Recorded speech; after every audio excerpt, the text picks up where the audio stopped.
One thing that the new season of A Handmaid's Tale is doing so well and so accurately is portraying what would happen if there was a sudden influx of American refugees on the world. I think a lot of Americans have not thought this through, and the reason I don't think that they have is because I hear a question pop up again and again from Americans, which is, what would have to happen in America to make you want to leave? And just this question being asked to me tells me that most Americans really do not understand the scope of what would happen if people wanted to leave the US. And I'll get into why I think it's such a misinformed question, but if you want more Handmaid's Tale analysis, make sure you subscribe. And real quick before we dive in, I have really exciting news for you guys. As a lot of you know, I got a book deal for my debut family vlogging psych thriller, You Watch in Silence. It follows a fan who becomes nanny to a canceled family vlogger on a cozy Washington island but faces paranormal and parasocial horrors. It's very much vibes of Haunting of Hill House meets the twisty plot of Verity. And on May 1st, we are revealing the cover. And if you join the cover reveal campaign, you will get a guaranteed digital ARC of the book. An ARC is an advanced review copy that you get prior to a book coming out entirely for free, so that you can go review it on sites like Goodreads. So if you're interested in reading and reviewing, all you gotta do is post the cover on reveal week. I don't care what your follower count is. You don't have to fill out an application. Just join my street team. The info is in my profile. And come here May 1st to see the cover. So anyways, what I am hearing consistently from Americans is they don't know when they would leave the United States or what the tipping point to leave should be. And I'm not criticizing the question of people asking whether they should leave, because I think that's a deeply personal question. Whether you want to leave the US or you want to stay and fight, that's something you need to decide for yourself based off of your own circumstances. That's not what this is about. It's about the lack of understanding that The Handmaid's Tale really highlights. And to understand why this question is so off base, we need to look at what happens in A Handmaid's Tale. Because in the show, Canadian attitudes towards immigration are just as negative as we see here in the US. Canadians see American immigrants as taking their jobs, impacting their housing, ruining the economy, all things you've probably heard said about immigrants here in the United States. But frankly, for the United States, it's simply not true, and we've got a lot of evidence to show that it's not true. That people immigrating from south of the border actually helps stimulate our economy significantly, because the jobs that most immigrants do when they immigrate here to the US from south of the border are jobs that Americans typically do not want. They are hard to fill positions. And America is very large. We are the third largest country in the world. We can absorb a lot of population before we really see impacts on our housing, on our job market, especially if people are taking jobs that typically people don't want, and especially if people are immigrating and then housing together in multifamily housing units. And we've got all the evidence to show that the housing crisis isn't caused by immigration. You are being way more impacted by the fact that investors are allowed to buy as many properties as they want to rent out than the fact that an immigrant family wants to rent just one household. And there's also a huge impact on the 2008 recession, which we know was caused by big banks, not immigrants. But the 2008 housing crash caused construction for housing to completely dry up for years. And so once people were able to start buying houses again, inventory for houses was very, very low. So with the big banks having crashed the housing market and no regulations on investors buying those houses, those are the greatest factors of the housing market crisis here in the US. And I say this as somebody who grew up in an area with a very high population of immigrants. I'm from a part of the country that is actually like the agricultural capital of the USA. And as somebody who grew up in that area, I promise you that agriculture in the USA is dependent on immigration. It's not hurt by immigration. It would collapse without it. And economists have looked into, if this administration was able to do mass deportations like they claim they want to, what would the impact be on our economy? And the reality is that our economy would crash. So I just wanted to get that explanation out of the way, because I think there's a lot of misinformation about immigration in America. But I will say, in the case of Canadians in the show, A Handmaid's Tale, their criticisms are actually correct. Because Canada is nowhere near as big as America. America has over 350 million people. Canada has 40 million. So that means Canada has the infrastructure for 40 million people. And Canada could not possibly cope with a great migration from the USA without serious consequences to their housing market. To put it into perspective, if only 10% of United States citizens wanted to immigrate to Canada, just 10%, that would almost double Canada's population. They do not have the infrastructure to double their population overnight. They don't have the housing, they don't have the jobs. And what makes the situation even worse is, unlike immigrants that are coming south of the border in the US, American immigrants coming to Canada would not be taking the jobs that are hard to fill, right? Because Americans are not even doing those manual labor jobs in their own country. That is the reality. So Americans would be coming from their office jobs and would compete with Canadians for those jobs. And so the frustration that we get from Canadians in the show is not unfounded, like it definitely is unfounded in the US. Immigration is a net positive here, and it would be a net negative in Canada. And I'm not saying that people handled that well in the show. There was obviously a ton of xenophobia. It's not Americans' fault fleeing Gilead that they're trying to flee. There wasn't a lot of empathy there. But I do think what happened is very, very realistic. I think that response to refugees in Canada seems really similar to me to the response that Americans have about refugees, even though, again, we are significantly less impacted than Canada would be if all of us tried to flee. I mean, how often do you hear people in America saying, yeah, we definitely should take in those refugees. It's not their fault that their country collapsed. They deserve safety and a roof over their head. No, they're met with aggression. They're met with, this isn't the United States' problem. Go back to your own country.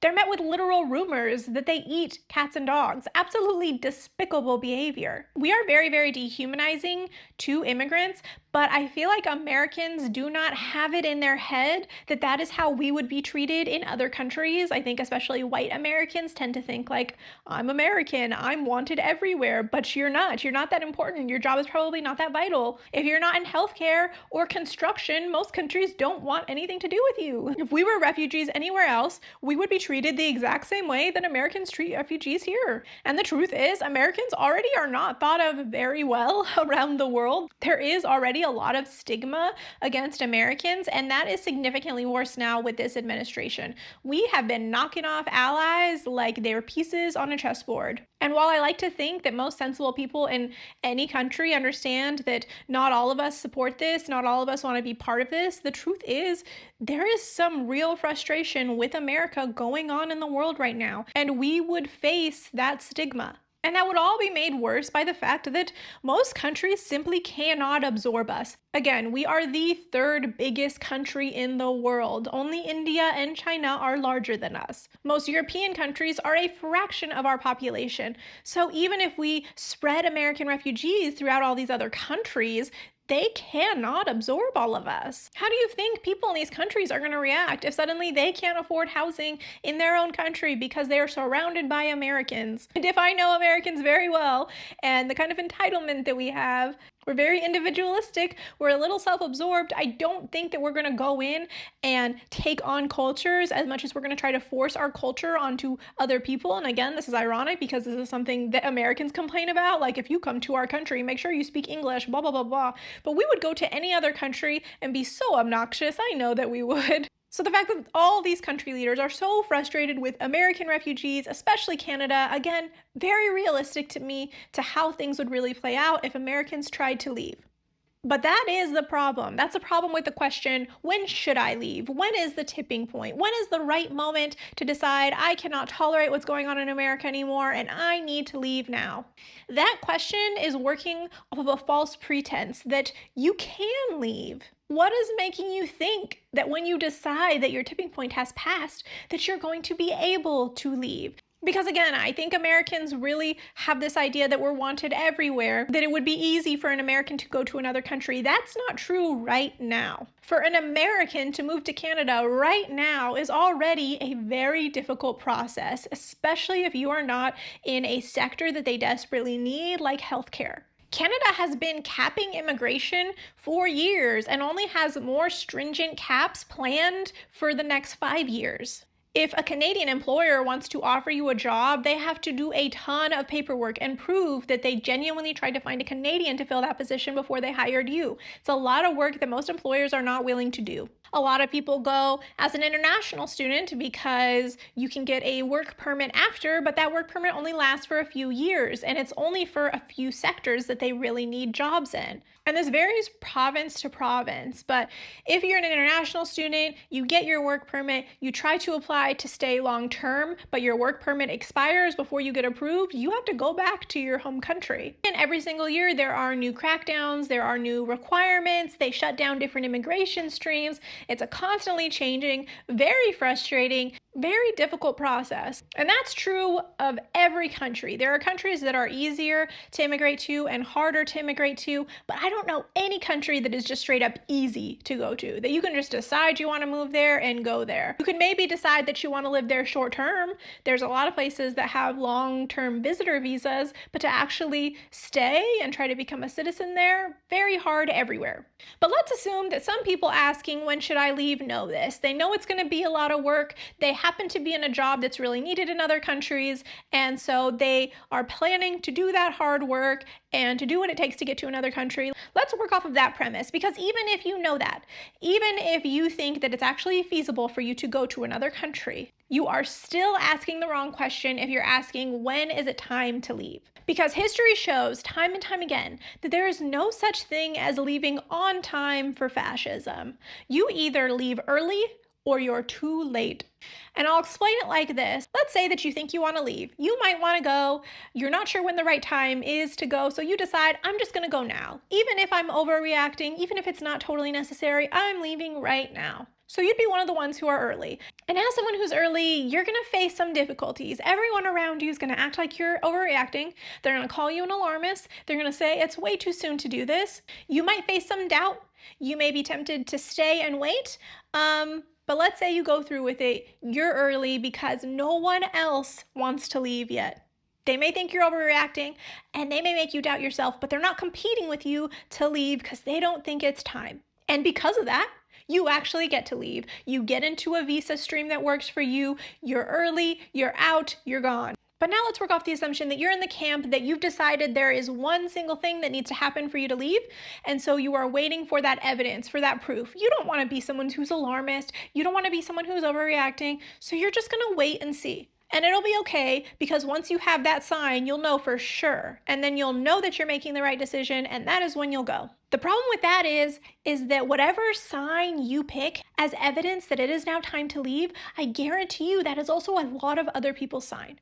And by the time you know for sure this is the right decision, it's gone too far, I gotta go, a lot of other people know that it's time to go too. And you guys are trying to leave together. And again, it doesn't have to be that many of you that realize at the same time, because 10% of the US population would double Canada's population. They are going to cut off immigration streams long before they get to that point. A tiny fraction of the US would need to want to leave before Canada's like, that's it, that's all we can take, we're done. And that's also assuming that your country will even let you leave, because at some point in fascism, they really tried to restrict that. But let's not get into that. Let's just assume that your country is still letting you leave and you're ready to leave and you got that sign. Well, now everyone has that sign. It is 10 times more competitive to get a visa in a program that was already competitive before this. There will become a time where it's so competitive that that visa stream just has to shut down. They've got way too many applicants now. It's not even an option for you. And bam,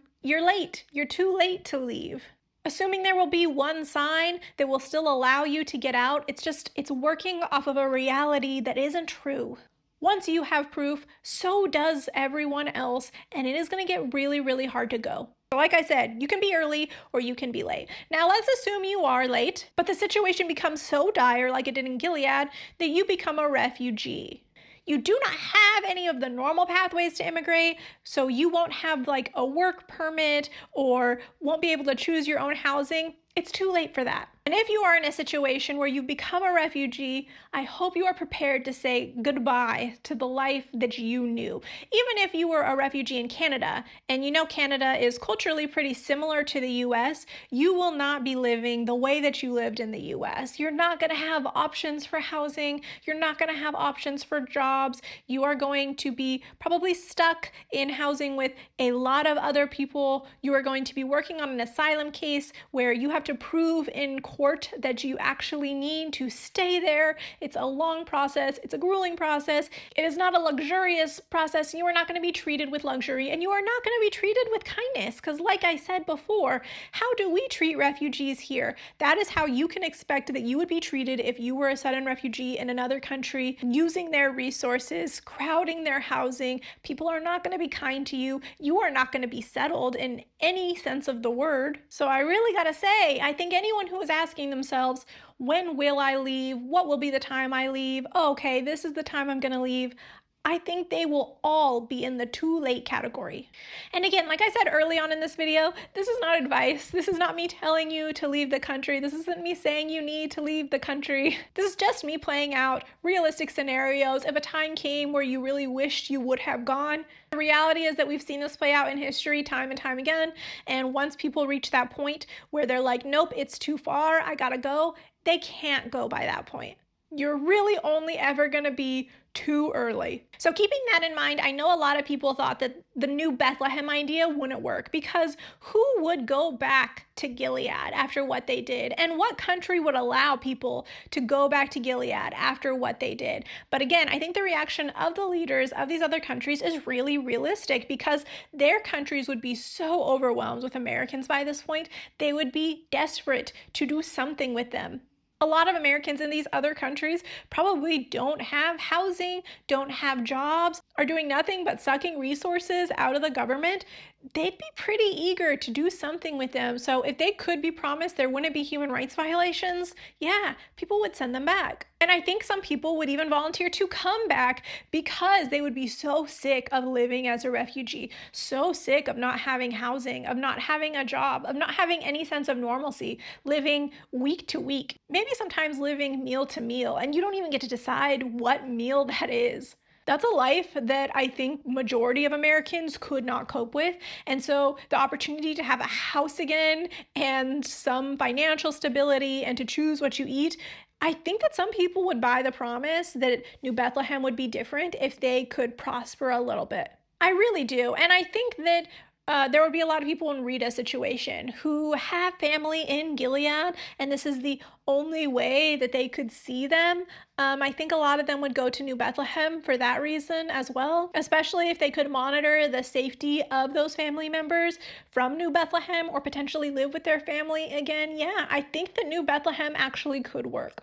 I just think that people's reactions to New Bethlehem and the whole pilot program would not be totally ineffective. As crazy as it sounds, you just have to imagine the horrible living conditions that Americans are already experiencing in other countries. And again, if you want more Handmaid's Tale analysis through this final season, make sure you subscribe. And I hope some of you guys will join my street team and my cover reveal campaign and check in May 1st to see the cover of my book. It is so gorgeous, guys.